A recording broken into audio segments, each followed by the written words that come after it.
I'm standing here by something called the font here in St John's Church in Flitton.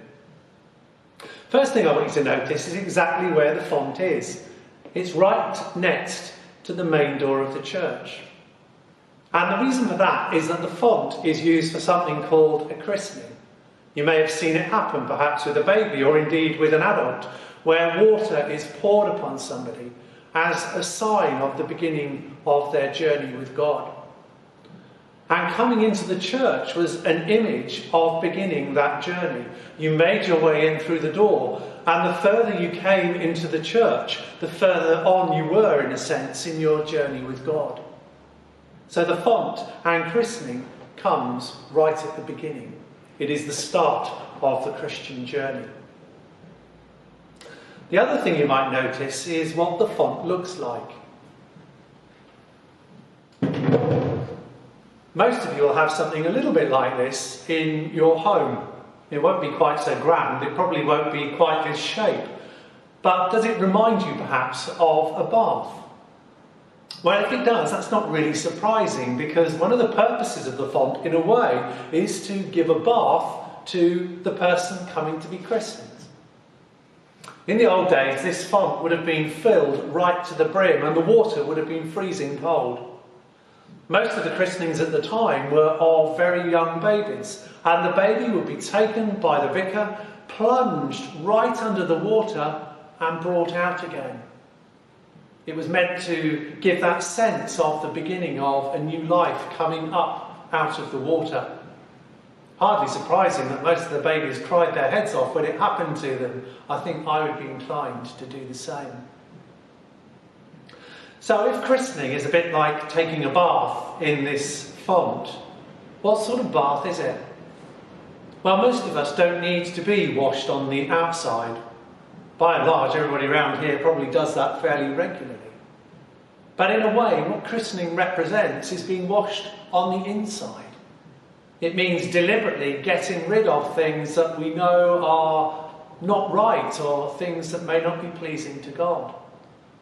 And when we begin that journey with God, He wipes clean all the things that really are not part of us, or things that we know that we shouldn't be thinking or doing. And so christening is this sense of having an inward wash and starting again and beginning a journey with God. It's the start of that process, but it's by no means the end. There's been a church here for hundreds of years, and so in all that time, thousands of children and adults would have been baptised. Every single one of those will be entered in a baptism register. Now, we still have the register of baptisms that dates from 1896 up to 2015.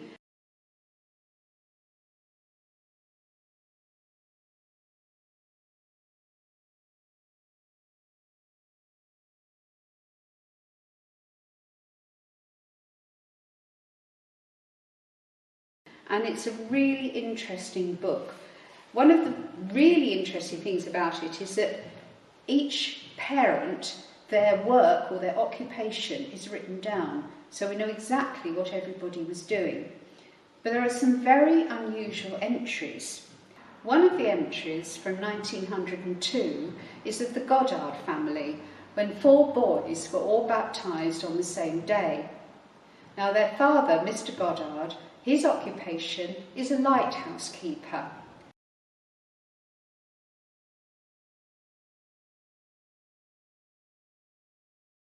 And I know that he worked in a lighthouse in the Red Sea. And later on, one of those boys became my uncle. So I do know a little bit about that family.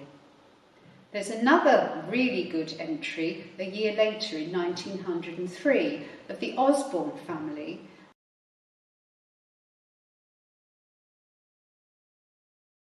The father's occupation is a railway superintendent in Buenos Aires in Argentina. So it just goes to show that over 100 years ago, the people of Flitton came into contact with people who worked all over the world. At Flitton, we have a very special window It's called a baptism window, and anyone who has ever been baptised in Flitton Church can have their own pane with their name and their date of baptism engraved on it. So it's a really lovely memory to have of the day your child or you yourself was baptised. In the middle, there's a special pane that says "New Life in the Waters of Baptism" to tell people what the window is all about.